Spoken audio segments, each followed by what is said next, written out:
Hi friends, this is Anjum from civil study. आज explainer में हम लोग चाइना इंडिया की बात करने वाले हैं। चाइना इंडिया किस लिए? क्योंकि पैंगोंग त्सो लेक पर एक और कंस्ट्रक्शन चाइना कर रहा है।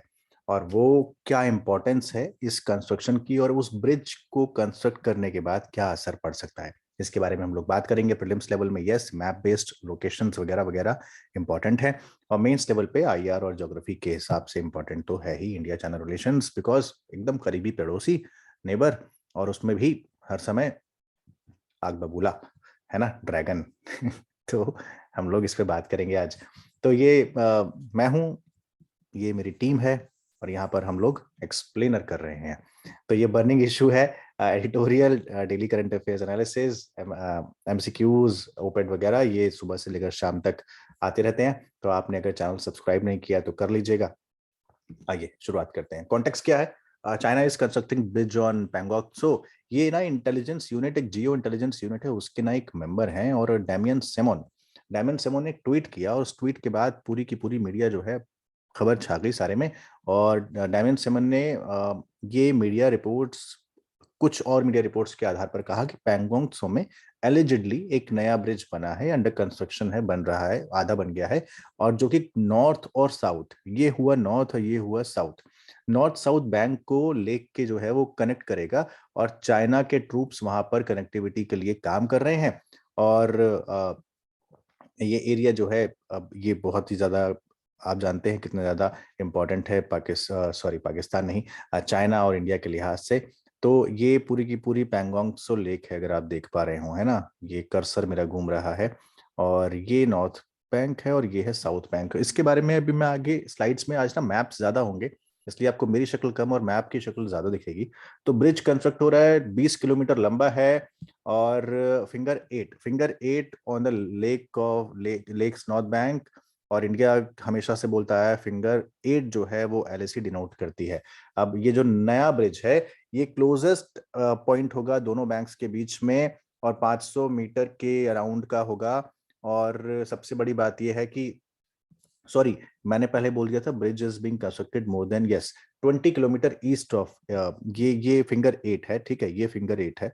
मैं आपको अच्छी इमेज आगे दिखाऊंगा। ये फिंगर 8 है, इससे 20 किलोमीटर के ईस्ट में ये बन रहा है, ठीक है, ये बन रहा है। तो नॉर्थ बैंक पे ये बना रहे हैं, और फिंगर 8 जो है डोनेट करता है हमारा एलएसी का, इंडिया बोलता है। ये मैं दिखाई देता हूँ आपको, थोड़ा सा ना इजी हो जाएगा आपके लिए समझना। ये देखिए, ये है फिंगर 8, ठीक है, ये है फिंगर 1, ये है finger 4।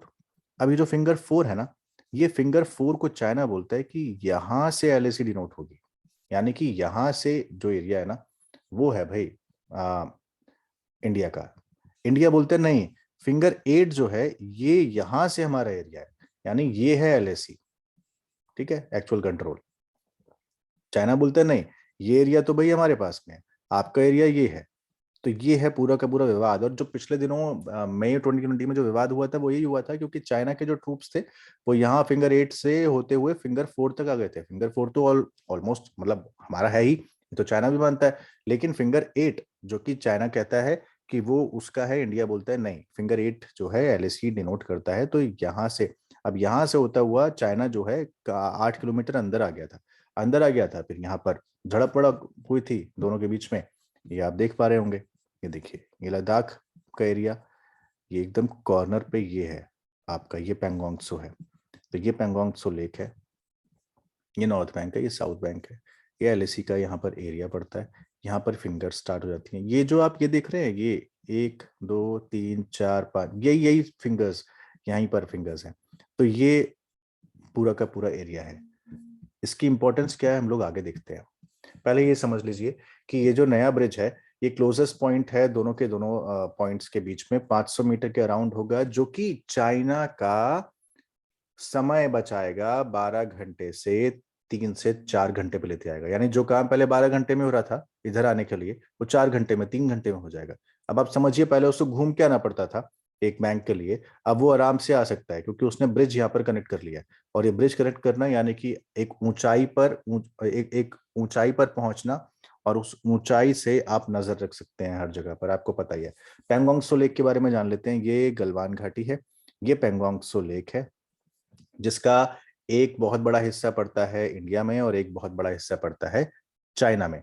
Pangong Tso UT of Ladakh में पड़ती है, 4350 मीटर की हाइट पर है और सॉल्ट वाटर, वर्ल्ड की हाईएस्ट सॉल्ट वाटर लेक में से एक मानी जाती है। और 160 kilometres extending to almost 160 kilometres, इसका जो एक तिहाई हिस्सा है, 1/3 हिस्सा जो है पेंगोंग त्सो का, ये पड़ता है इधर अपने पास, और 2/3 पड़ता है चाइना के पास, यानी ज्यादा हिस्सा उनके पास में है।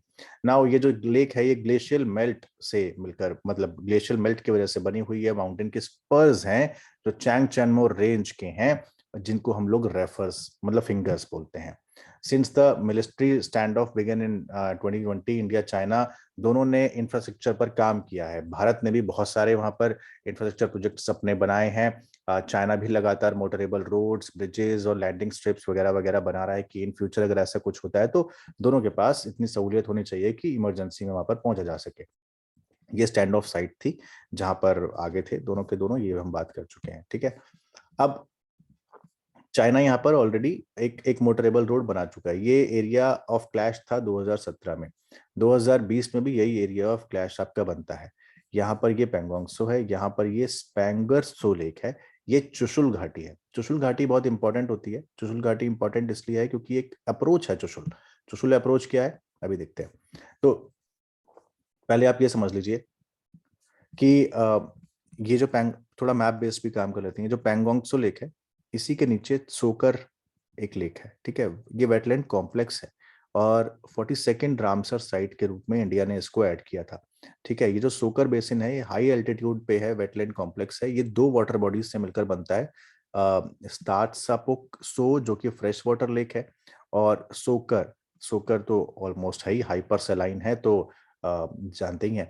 तो ये सोकर और स्टार्ट सपुक सो है ना, इसका प्रोनाउंसिएशन वहां पर क्या है नहीं पता, लेकिन हम जितना कर पाते हैं उस हिसाब से स्टार्ट सपुक्सो और सोकर, ये ध्यान रखिएगा। ये दो वाटर बॉडी से मिलकर बनता है, आपके प्रीलिम्स के लिहाज से इंपॉर्टेंट हो सकता है। तो सोकर बेसिन 42वां वेटलैंड कॉम्प्लेक्स। सोकर का मतलब होता है व्हाइट लेक लद्दाख की लैंग्वेज में, बिकॉज वाइट सॉल्ट का एफ्लोरेसेंस जो है वहां पर मिलता है मार्जिन पे। ये इसलिए है क्योंकि आप जानते हैं कि सलाइन लेक है, तो जब सलाइन लेक है इवेपोरेशन होगा, उड़ेगा पानी, तो नीचे क्या बचेगा, नमक बचेगा, सलाइन वाटर बचेगा। हाईली सलाइन वाटर है, इवेपोरेशन की वजह से यहाँ पर बन जाती है सफेद सफेद लाइन, इसकी वजह से इसको बोला जाता है व्हाइट लेक। नाउ क्लैशेस क्यों होते हैं पैंगोंग त्सो पर, ये आप देख पा रहे हैं। ये काराकोरम रेंज है, ये यहाँ पर, ये है दौलत बेग ओल्डी, ये है लेह, ये है श्योक, ये है चुशुल और ये है फुकचे। तो आपको नॉर्थ से साउथ में ये भी याद रखना है कि दौलत बेग बेग ओल्डी सबसे ऊपर है या बीच में है, श्योक कहाँ पर है, चुशुल कहाँ पर है, फुकचे कहाँ पर है, और पैंगोंग त्सो कहाँ पर है, सोकर कहाँ पर है। पैंगोंग त्सो और सोकर आपने देख लिया, पैंगोंग त्सो ऊपर पड़ेगी, सोकर नीचे पड़ेगी, सोमोरिरी सबसे नीचे पड़ेगी, याद रखिएगा। पैंगोंग त्सो सबसे ऊपर, सोकर उसके नीचे, सोमोरिरी नीचे सबसे नीचे, ठीक है ना। तो इसको आप जो भी अपना कोड वर्ड बना सकते हैं तो बना लीजिएगा, है ना, कि सोकर मैरी समथिंग करके जो भी बनाना हुआ है ना, सो कर मैरी, तो पैंगोंग त्सो, सोकर और सोमोरिरी, इस तरीके से आप लोग याद कर सकते हैं, ये कोड में ही याद होती हैं चीजें, ठीक है। तो ये अक्साई चीन का एरिया यानी कि चाइना का कब्जाया हुआ हिस्सा, हमसे कब्जाया हुआ हिस्सा है दौलत बेग एलडी। तो याद रखिएगा श्योक, चुशुल और फुकचे, ये इंपॉर्टेंट साइट्स हैं यहाँ पर। तो एलएसी जो है, आप जानते हैं एलएसी ज्यादातर पास करती है लैंड पर, है ना, लेकिन पैंगोंग त्सो एक ऐसा यूनिक केस है जो कि पानी में भी पास करता है। यानी एलएसी अब लैंड पर तो पास कर रही थी, लेकिन पैंगोंग त्सो के मामले में वो पास कर जाता है पानी से भी। और जो पॉइंट ऑफ वाटर जो चाइना क्लेम करता है वो इंडिया क्लेम नहीं करता, जो इंडिया क्लेम करता है वो चाइना क्लेम नहीं करता। मैंने फिंगर्स की बात बता दी, फिंगर 8 इंडिया क्लेम करता है कि यहाँ से एलएसी गुजरेगी, लेकिन चाइना बोलता है नहीं भाई, फिंगर 4 से गुजरेगी, 4 से 8 का हिस्सा हमारे हमारे हमारे पास है, लेकिन इंडिया उसको नहीं क्लेम करता है। तो इस वजह से ये हमेशा के लिए, ये हमेशा एक पानी में आप ढंग से बाइफरकेट नहीं कर सकते हैं चीजों को, एलएसी को ढंग से बाइफरकेट नहीं कर सकते हैं, इसलिए वहां पर म्यूचुअली अग्री नहीं हो पा रहे हैं, और वो क्लेम की वजह से कोई हमारे हिस्से में घुसता है बार बार और झड़पें होती हैं। और चाइना वैसे भी उग्र बर्ताव ज्यादा करता है ना। तो ईस्टर्न लद्दाख जो है, ये ईस्टर्न लद्दाख का जो एरिया है, उस जो वो वेस्टर्न सेक्टर फॉर्म करता है to the east of Karakoram and Ladakh range. Ladakh और काराकोरम रेंज की वेस्टर्न जो हिस्सा है वो लद्दाख का ईस्टर्न हिस्सा होगा। समझ पा रहे हैं इस चीज को? यानी लद्दाख का ईस्टर्न हिस्सा इधर की रेंज का वेस्टर्न हिस्सा होता है ना। तो it runs from the Karakoram, Karakoram ये पैंगोंग त्सो की बात कर रहे हैं, काराकोरम पास करता है, 18 किलोमीटर बनाता है और यहाँ पर एयरफील्ड बनाता है ये दौलत बेग एलडी। यानी दौलत बेग ओल्डी अगर आपसे कोई पूछे तो आपको बताना है किस रेंज पर पड़ेगा, तो ये होगा काराकोरम रेंज पर। तो दौलत बेग एलडी ओल्डी हो गया नाउ, जो कि अब कनेक्टेड है रोड के थ्रू चुमुर एक जगह है साउथ में उससे। ठीक है, ये चुमुर है, ये ऑलमोस्ट बॉर्डर करता है आपका हिमाचल प्रदेश से। ठीक है, तो दौलत बेग ओल्डी से लेकर चुमुर तक एक रोड से कनेक्टिविटी अब हमारे पास हो चुकी है। और ये दौलत बेग ओल्डी सबसे ऊपरी हिस्सा पड़ता है जो कि कनेक्टेड अब हो चुका है और एक साइट बनती है जहां पर पहले एक बार झड़प हो भी चुकी है। तो लेक न केवल एक टैक्टिकल सिग्निफिकेंस, कोई बहुत बड़ा टैक्टिकल सिग्निफिकेंस तो इसका है नहीं, लेकिन ये चुशुल अप्रोच के बीच में पड़ती है, इस वजह से इंपॉर्टेंट हो जाती है। चाइना की चुशुल अप्रोच हमेशा रहती है कि वो इंडियन टेरिटरी में घुसकर चुशुल के हिस्से को अपने हिस्से में, मतलब चुशुल के हिस्से पर कब्जा कर सके या उस पर उस तक आ सके। तो इसलिए हम लोग इसको बोलते हैं कि वो चुशुल तक पहुंचने का एकमात्र जरिया पैंगोंग त्सो लेक है। आप ये देख पा रहे होंगे, ये चुशुल है और ये पैंगोंग त्सो है ना। तो यहाँ से यहाँ तक उसको उसको पहुंचना भी है तो किस तरीके से। तो Indian assessment show that major Chinese offensive, जो कि नॉर्थ और साउथ की तरफ से दोनों आते रहते हैं, 1962 में भी हुआ था। इंडिया ने इस तरीके से इंडियन आर्मी रेजांगला पे बहुत अच्छे से उन्होंने फाइट की थी और साउथ ईस्ट अप्रोच अपनाई थी चुशुल वैली को लेकर, जहां पर अहीर कंपनी के तेरा कुमाऊं लीडर मेजर शैतान सिंह ने अपना मतलब मेजर शैतान सिंह का योगदान बहुत बड़ा है। मैं उनके ऊपर अलग से एक पॉडकास्ट आपके लिए लेकर आऊंगा। मेजर शैतान सिंह का योगदान 1962 की वॉर में क्या है, और उनके नाम से वहां पर आज भी एक जगह भी है। ठीक है, तो मेजर शैतान सिंह ने रेजांगला में एक फिर हीरोइकली फाइट किया था तो चुशुल हिस्से में। तो ओवर द इयर्स चाइना ने वहां पर मोटरेबल रूट्स बनाना बैंक्स पर स्टार्ट कर दिया है पैंगोंग त्सो की, ताकि वो हमारे इस हिस्से तक आ सके, चुशुल तक आ सके और बाकी हिस्से तक आ सके। तो चाइना की पोजीशन जो है फिजिकली, अगर वो मोटरेबल रोड बनाता है, कोई ब्रिज बनाता है, कुछ भी बनाता है, तो वो इंडिया की पोजीशन को इजीली देख सकता है नॉर्दर्न टिप पर आखिर हो क्या रहा है, साउथ से नॉर्थ में, यहां से यहां पर हो क्या रहा है ना, नॉर्थ से साउथ में हो क्या रहा है या साउथ से नॉर्थ में हो क्या रहा है।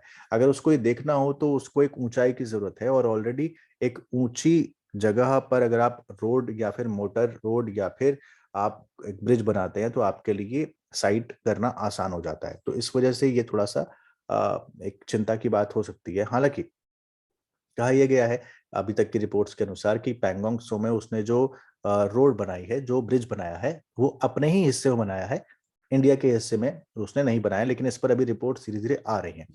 इंडिया भी अपनी इंफ्रास्ट्रक्चर को वहां पर इंप्रूव कर रहा है बॉर्डर एरियाज में। पिछले साल बॉर्डर रोड ऑर्गेनाइजेशन ने 100 प्रोजेक्ट कंप्लीट किए बॉर्डर एरियाज में, जहां पर ज्यादातर मेजोरिटी चाइना के बॉर्डर के क्लोज में है, कि चाइना का जो बॉर्डर है उसमें ज्यादा से ज्यादा प्रोजेक्ट्स हमारे बन रहे हैं इंफ्रास्ट्रक्चर को लेके। इंडिया अपनी सर्विलांस को इम्प्रूव कर रहा है, क्योंकि 4488 किलोमीटर की बाउंड्री जो है वहाँ लगती है पूरी की पूरी, और नई एयर स्ट्रिप्स, बिल्डिंग्स और लैंडिंग एरियाज वहां पर बनाए जा रहे हैं, ताकि इमरजेंसी में कभी कोई सिचुएशन आती है तो इंडिया एक अच्छी स्थिति में वहां पर रहे।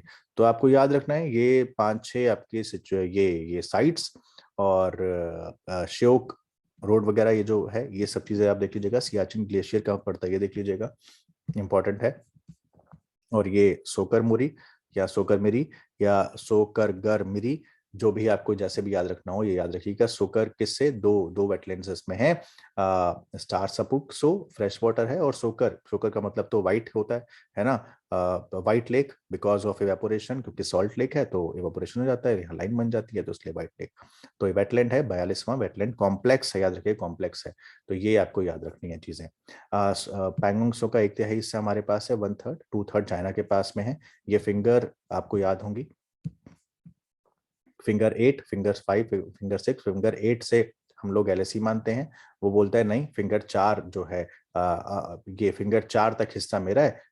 इंडिया बोलता है नहीं, फिंगर 8 तक हिस्सा मेरा है। ठीक है, तो ये इस वजह से झड़प होती रहती है, लड़ाई होती रहती है। तो ये पूरी की पूरी जानकारी थी, और ये ट्वीट था जिसके आधार पर ये पता लगा हमको कि चाइना जो है कंस्ट्रक्ट कर रहा है एक ब्रिज पैंगोंग त्सो पर। तो बहुत बहुत ध्यान रखिए अपना, ये एक्सप्लेनर था आज का। और इसमें हम लोगों ने कुछ इंपॉर्टेंट लोकेशंस देख ली, मैप देख लिए, और कहाँ कहाँ पर क्या क्या हो सकता है, क्या क्या इंपॉर्टेंट साइट्स हो सकती हैं, ये सब देख ली। और वेटलैंड कॉम्प्लेक्स भी देख लिया। अगर आपको लगता है कि इसके अलावा कोई और साइट आपको ध्यान आती है ये हिस्से का नाम लेते ही, तो प्लीज मुझे कमेंट बॉक्स में जरूर बताइएगा। अच्छा, अगर आपको ये बताना है, पढ़ना है, तो प्लीज बॉर्डर रोड ऑर्गेनाइजेशन के बारे में जरूर पढ़िएगा कि बॉर्डर रोड ऑर्गेनाइजेशन के काम क्या क्या है, वो क्या क्या काम करता है, और कब एस्टेब्लिश हुआ था, और कहाँ कहाँ पर वो रोड्स बना सकता है, या फिर बाकी चीजें प्रोजेक्ट्स बना सकता है। क्या वो सामान्य जगहों पर भी रोड बना सकता है, या फिर केवल बॉर्डर में ही उसे रोड बनाने का मैंडेट है। आप ये मुझे प्लीज कमेंट बॉक्स में उसके बारे में पता करके जरूर बताइएगा।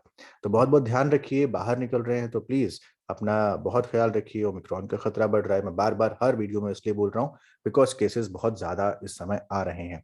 तो बाहर निकलने से बचिए, निकल भी रहे हैं तो मास्क लगाएं, हाथों को धोते रहे, सोशल डिस्टेंसिंग प्लीज मेंटेन करके रखें। बहुत बहुत शुक्रिया। Thank you so much.